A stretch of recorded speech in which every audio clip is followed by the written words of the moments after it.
So thank you po sa pagpapakilala ng ating pong host for today. So, pakilala ko po ulit yung sarili ko. Ako po si Kiel Owen Inoy. Isa po akong estudyante ng Industrial Engineering at isa rin po akong nagtatrabaho po, working student po, and sideline ko po itong DXN.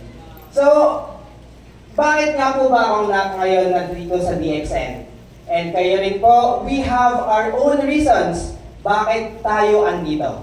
Para sa akin po, is for my health. Last year po, nagkaroon ako ng problema po sa aking lungs, sa aking kumbaga.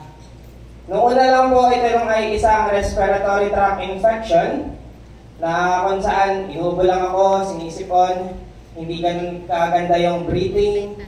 Then napabayaan ko po. Bakit po siya napabayaan?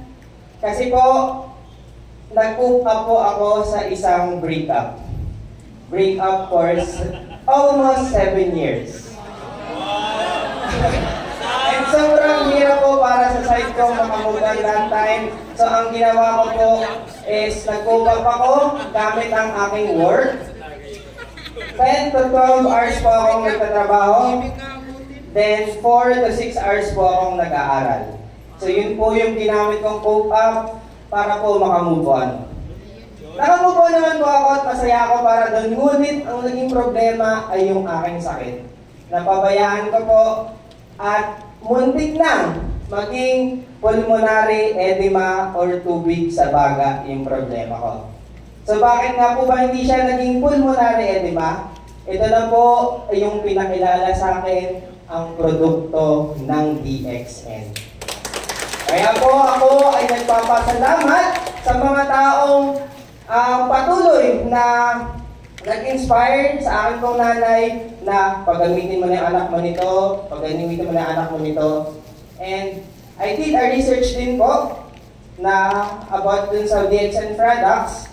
Noong una po, medyo hindi po ako naniniwala kasi po pangarap ko po maging doktor noong una. So bili po talaga ako sa mga prescriptions ng doktor. Pero once nag-take lang po ako nung isa, I just take spirulina and lychee coffee, gumaan po yung pakiramdam ko.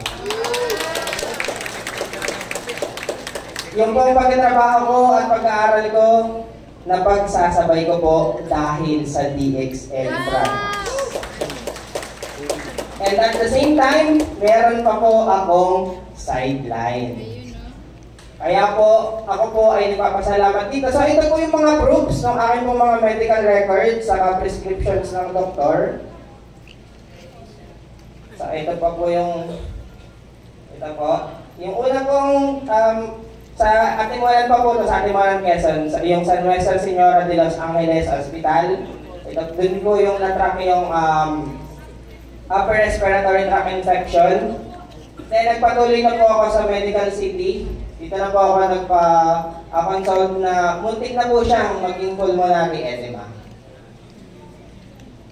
And nandito pa rin po pala yung mga gamot ko kasi hindi ko na siya iniinom dahil po sa DXN products. Remembrance ko na lang po ito sa ngayon. Ito po yung mga iniinom ko. Ang lalaki po nilang tablets. Ang dami po niyan. Ay, ito po yung mga iniinom kong gamot. And thank you po, thankful po ako kay God na ginamit po si DXN Products upang mapabuti po ang kalagayan ng aking kalusugan. Kaya naman po, habang pinapanood ko yung mga dito, I'm proud for them. Na-inspired po ako na one day, umakan din po ako sa stage at bigyan ng award, recognition, galing po sa DXN, not only recognition but to inspire all of you and at ibang tao. Kaya po sa ngayon, ang DXN po para sa akin ay sandata. Sandata po para sa aking kalusugan. And I'm not just hoping, hindi po ako umaasa at ako'y naniniwala na ang DXN ay magiging susi para sa pagbukas ng pintuan sa aking magandang kinabukasan. Yun lang po at maraming salamat po. Ayan.